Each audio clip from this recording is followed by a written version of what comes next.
Okay, so this is it guys. Titikman ko na yung mainit.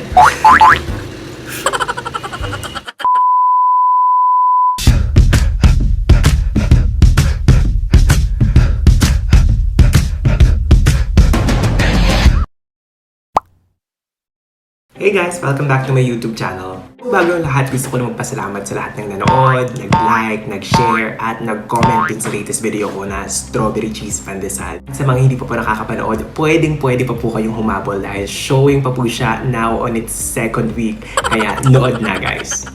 At dahil nga sobrang nag-e-enjoy akong gumawa ng tinapay sa bahay, may ipapakita na naman ako sa inyong bagong recipe na talaga namang viral nitong mga nagdaang linggo. Talaga namang nung nag-viral ang coronavirus, nag-viral din ang pag-online sale nitong tinapay na to. At ito nga ay walang iba kundi ang Ube Cheese Pan de Sal. At syempre, para sa mga home bakers sa bahay, may ipapakita ko sa inyong mas pinasimpleng proseso gamit syempre ulit ang Mix and Bake Pandesal Mix. At dahil nga 95 years na ang Magnolia brand, gagamit tayo ng tatlong klase ng cheese para sa ube pandesal recipe natin ngayon. Ito ang quick melt, Magnolia cream cheese, at syempre ang all-time favorite ko, ang Magnolia cheesy milky white. Parang makeup tutorial. At titingnan natin kung alin sa mga cheese na to ang swak na swak para sa ube cheese pandesal natin. And speaking of ube, dahil gusto ko nga special ang ube pandesal natin for today, syempre ang gagamitin kong ube ay ang sikat na Good Shepherd ube jam. Of course, bukod sa subok na ang sarap nitong ube jam na to na sikat talaga sa Baguio, we can also help send the Cordillera youth through college every time we buy this product. And yes, binasa ko siya doon. Alright, so bilang ang dami ko nang sinabi, simulan na natin to. Sa isang kilong mix, kailangan ng 15 grams ng instant yeast, 350 grams ng water, and 95 grams ng oil. Makakabuo ng 48 pieces ng dough. Para sa isang dosena, i-divide ang recipe sa 4. Sa isang dosenang pandesal, kailangan mo 250 grams ng pandesal mix, 88 grams ng water, 24 grams ng oil, at 4 grams ng instant yeast. Para sa kulay at lasa, kailangan mo ng 5 grams ng ube flavor. Unang gagawin ay paghaluin ng mga sangkap simula sa instant yeast.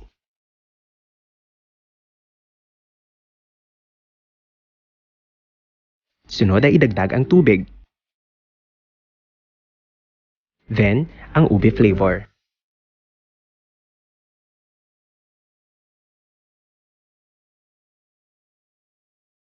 At isunod ay idagdag ang mantika.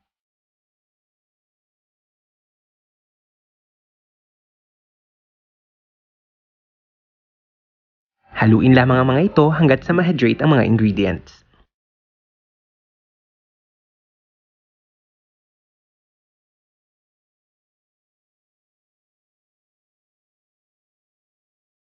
Gamit ang malinis na kamay, paigtingin ang paghahalo ng mixture hanggang sa makabuo ng isang dough ball.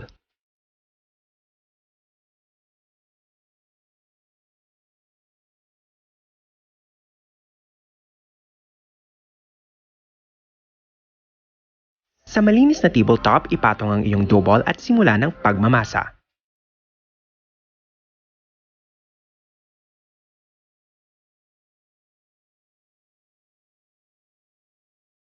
Ituloy lamang ang pagmamasa ng 7 hanggang 10 minuto hanggang sa makabuo ng medyo makinis o slightly developed na dough tulad nito.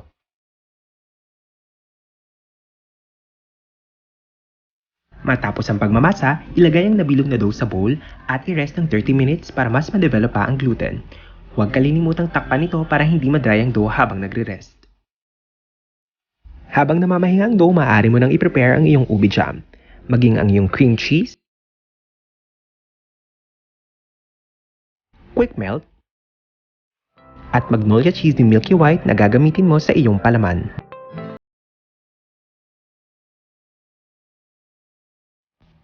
Maaari mo ring ihanda ang breadcrumbs na kasama sa kada pakete ng pandesal mix.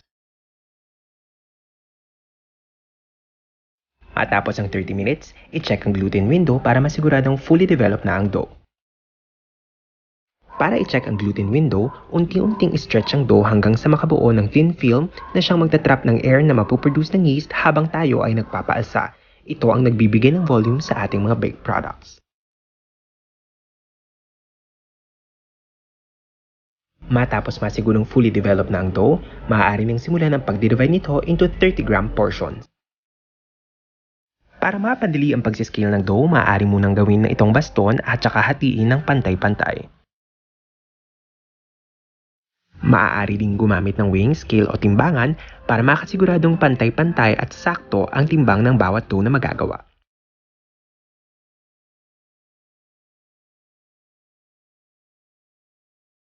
Matapos mahati-hati ang dough, ay bilugin at pakinisin ito para makasiguradong mabawasan ang surface areang naka-expose sa hangin na magiging sanhi ng pagdadry nito.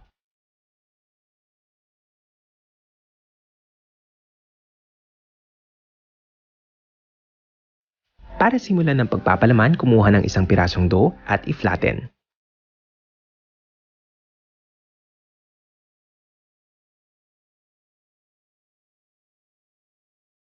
Tapos ay maglagay ng ube jam sa gitna at patungan ito ng cheese.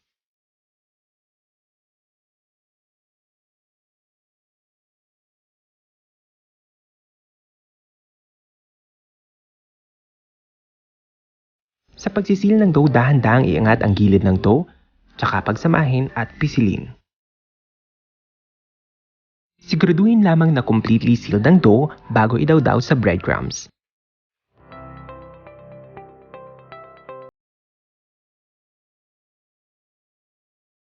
Tapos ay maaari nang ilagay ang dough sa baking tray. Hindi na kailangan i-grease o i-wax paper ang baking tray dahil hindi naman didikit ang dough na may breadcrumbs. Paalsahin ang dough ng 1 oras o hanggang maging doble ang laki. Habang nagpapaalsa ng dough ay maaari nang i-preheat ang oven to 190 degrees Celsius.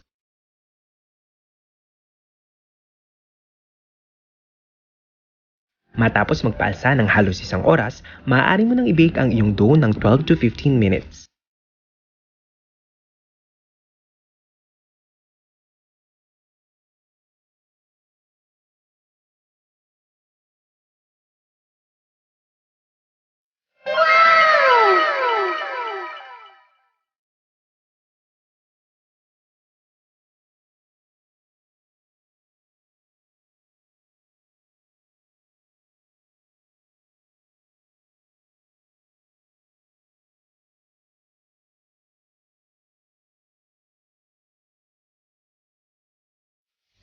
Alright, so this is it guys. Finally, titikman ko na yung ginawa kong ube cheese pandesal using 3 cheese variants ng Magnolia. Unahin natin tikman yung quick melt. So, kapag hinati mo yung quick melt, mas makikita mo na mas madilaw yung keso niya sa loob.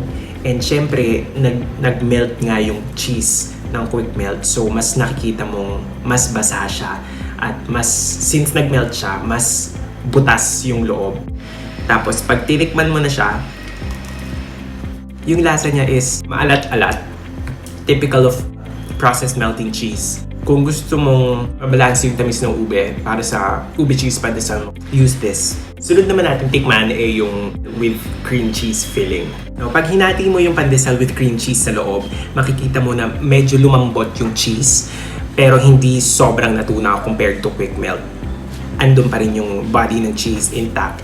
And therefore, wala masyadong airspace sa loob ng crumb. And pag kinain mo na siya, lasang-lasa mo yung pagka-cream cheese niya. If you guys like cheesecakes, I think you might like this one. There's a premium taste to it. Nababalanse niya yung tamis ng ube jam by adding a bit of maasim-asim na flavor to it. So it really complements the ube well.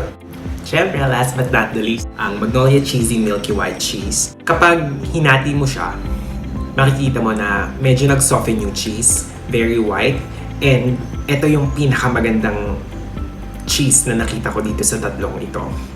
Kasi sobrang smooth niya, para siyang may pagka-mozzarella-ish. And kapag tinikman mo na siya, the taste is actually very similar to Magnolia cream cheese. It's just that medyo less yung pagiging maasim nito. But it's very milky, and it's very creamy. I think it also complements well with the ube jam. Hindi niya na-overpower din yung ube jam. So among the three, ano yung nagustuhan ko? In terms of appearance, pagka hinati ko siya, gustong-gusto ko yung appearance ni Magnolia Cheesy Milky White. Now, in terms of lasa naman, mas nagustuhan ko si Magnolia Cream Cheese kasi mahilig ako sa cheesecakes. Na-hype niya yung ube pandesal mo. Mas masarap siya talaga with cream cheese. So that's it for my ube pandesal recipe. If you like this video, don't forget to hit the subscribe button and the notification bell para lagi kayong updated sa mga future vlogs ko. And kung meron kayong suggested recipes na gusto nyong itry natin dito sa channel ko, just comment down below para subukan natin. Thank you for watching and see you guys next time.